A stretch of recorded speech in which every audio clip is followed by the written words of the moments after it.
দেবদাসের যখন ঘুম ভাঙিল তখন বেলা হইয়াছিল, ঘরে কেহ ছিল না।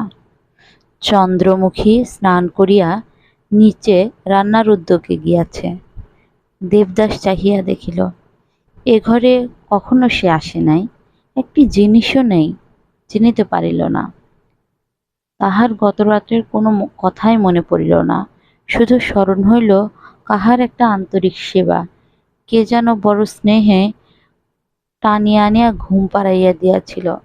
এই সময়ে চন্দ্রমুখী ঘরে প্রবেশ করিল। রাত্রের সাজসজ্জা সে অনেকখানি পরিবর্তন করিয়াছিল।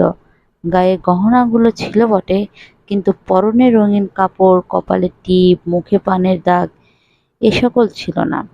নিতান্তই একখানি সাদাসিধা কাপড় পরিয়া ঘরে ঢুকিয়াছিল। দেবদাস মুখপানে চাহিয়া হাসিয়া উঠিল, কোথা থেকে কাল আমাকে ডাকাতি করে আনলে?